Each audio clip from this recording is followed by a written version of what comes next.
Alright, welcome back for Battle for the Ardennes Quad SPI 1978 Clervaux scenario, and we are moving into turn 9, German turn, getting close to Patton arriving here. Last recording we did do a victory point analysis. Germans need to clear a path to get their mech units off here so they don't lose VPs.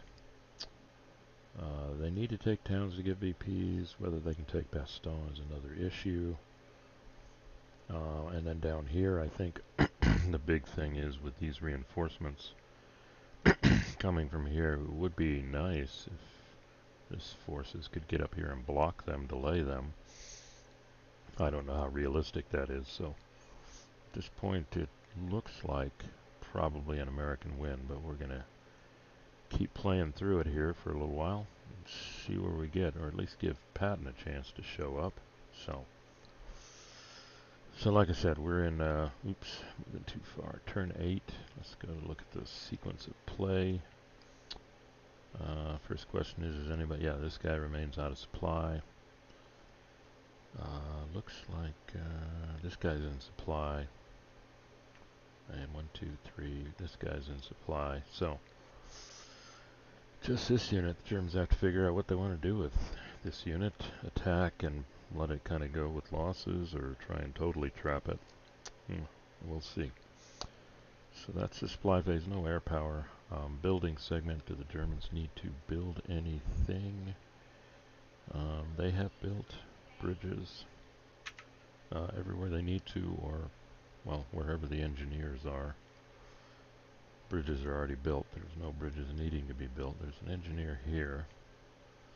Could help with improved positions, but Germans don't need them there, so. Then it's the battery segment. Are there any batteries that need to go in or out? 1, 2, 3. This guy's out of range again, so time to put him out of battery.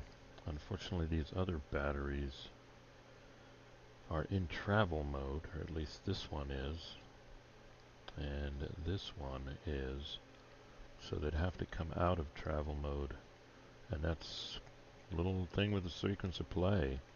In and out of battery mode, but then you come out of travel mode, so it does take a while. It has to come out of travel mode one turn. It can't go into battery mode until the next turn. So, and then we look over here, and every one of these are in travel mode. So the next question is, do we want to take this guy out of travel mode? 1, 2, 3. 1, 2, 3. Well, he's got... he can fire on both fortifications. So let's... Well...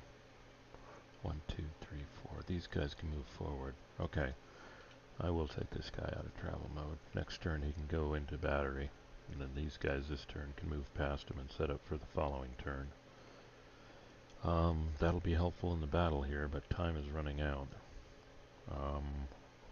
Let's see, anybody down here need to come out of travel mode? Got a... Wait, what's going on here? Oh, it looks like I have one guy in travel mode and the other guy not.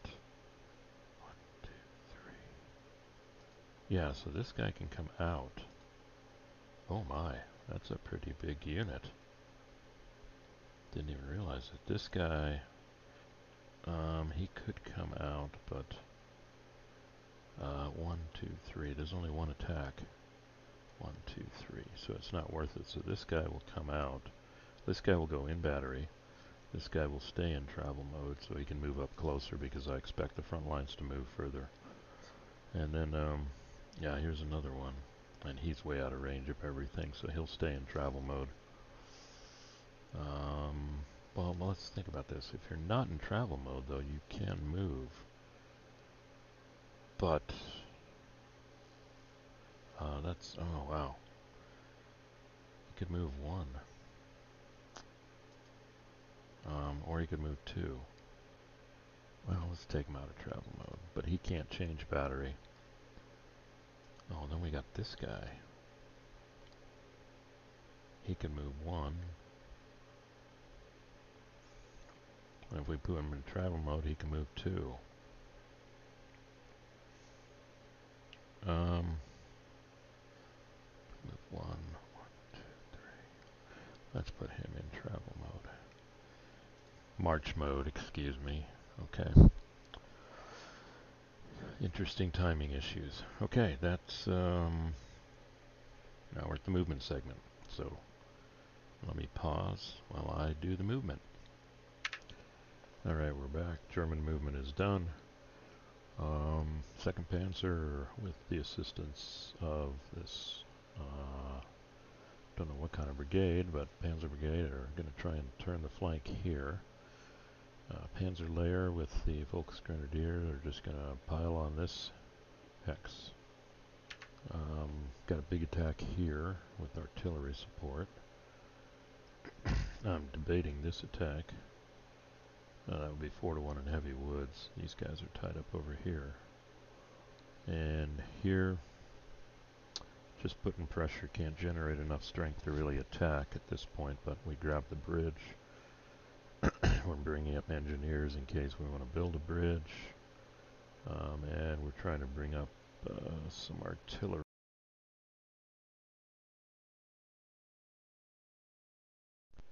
And so, let's just go ahead and start at the top, and I'll decide about this attack later. And the choice the U.S. has is to 1, 2, 3. Does it put its artillery here or here? Without artillery, this one would be 6 and 7 is 13, 19, 3-1, 4-1 with divisional integrity. And without artillery here, this one would be 4, 4 is 8, 8 and 5 is 13. Got a lot of stuff here. 19 and 19 and 6 is 25, 39. Wow, one short, 3-1. 4-1 divisional integrity down 2. Artillery goes here. Okay, so let's do this attack first. So if the artillery comes in, we got 9 to 21. That's 2-1, so it's 3-1 in light woods. Not exciting odds for the Germans. But let's see what we get for that. Still do not trust the vassal die rollers, so give me a sec. So with the artillery, it's 2-1. Shift for 2nd Panzer is 3-1. And we're in light woods, and we're using the initiative. Oh, that's a good roll for the Germans. 3-1 on 2. It's a 1 loss. So the U.S. can stay in place, or they can retreat 1. And what kind of damage can the Germans do? Well, then that means this bridge is open, but I just don't know if I really want to take losses. 4-6. The Germans didn't take any, so I think they're just going to retreat 1. Now the problem with that is, well, these guys can advance. Now the armor can do 1 more hex. So that's why I set this guy up for. That at least opens their exit route. And it now pins these guys. So, I don't know, or is it a better option to take 1 loss? You know, the problem with taking 1 loss is they'll have better odds next time. You know, in hindsight, with this guy free to, be nice to know what the results here are, but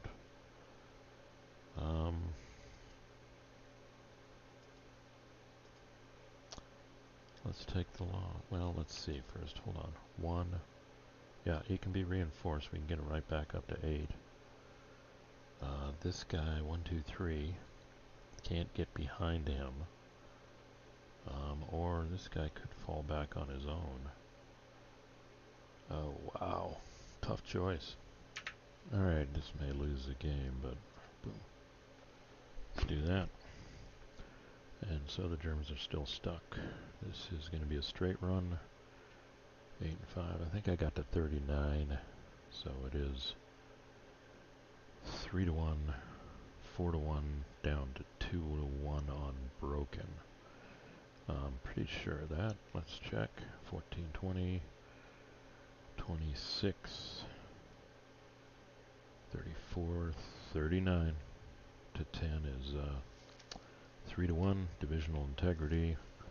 4-1 down 2, 2-1 in broken. So let's get the handy dandy dice roller. 2-1 in broken. Look at that, same chart. And let's see what happens. 2-1 broken 3. That's a 1-step loss again. So should they just totally abandon? No, they're going to take the step loss. And it really doesn't matter. There we go. So basically this turn the Germans have inflicted losses, but they're holding. So let's come down here and see what happens here. This is a big attack. And again, this is 6, 14, 352nd Divisional Integrity. 19 artillery takes us to conveniently 24, which takes us to a 4-1. Divisional integrity takes us to a 5-1. And we are though in heavy woods with the dogs. That's this one right here. So let's roll the dice, see what happens. Oh, that's a bad roll. That's an engaged. Everybody loses. Well, actually, that seals the fate of this unit. So for the Germans, actually, this is good. Can't retreat. Flip. That means next turn, a 1 loss, it's dead. So the question is, who's going to take the loss? I'll just do it with this guy. Okay. So, actually, of all the results, that's the ideal one for them. It holds them in place, inflicts a loss, so that means the next attack, whether it's a 1, if they retreat, they lose a step, unless this guy can somehow 1, 2, no, he can't cover him, although this guy could cover him. Wow. And if we win against this guy can always move up and give him a retreat path. So the question is, do we want to take the chance here? 4-1. Heavy woods.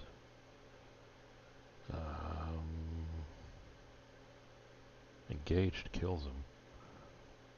And any of these, he's retreating, and I may lose a step, which is unfortunate. But let's just run with the ball. 4-1 heavy woods. Oh my goodness. That's a great result. That's a 2-step loss. He is going to run for the hills. Wait, no, it's not a great result. We lose a step, though. That's too bad. But he got 2, so he can retreat there or there, and then he can retreat somewhere else. So the question is, where should... Oh, he could retreat here.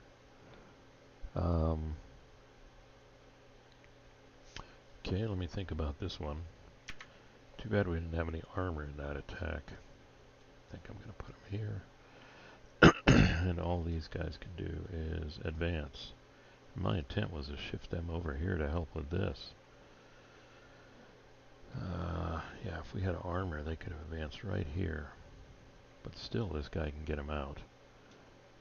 So, alright, change in operational plans. 5th Fallschirmjäger's not going this way. They're going to oh, there's fords here. I want to just try, if they could block this road. If they could get here. I don't know how, but they could try. So this guy's in trouble. These guys are locked up. Yeah, but next turn the U.S. is getting these 2 guys. P. Oh, they're perfectly positioned.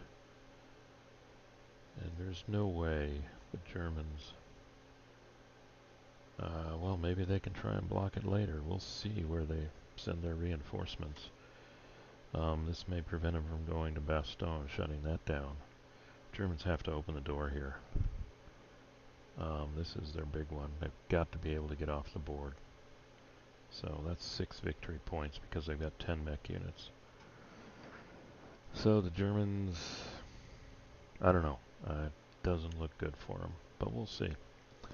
Alright, so that's the end of German turn 9, 20 December AM.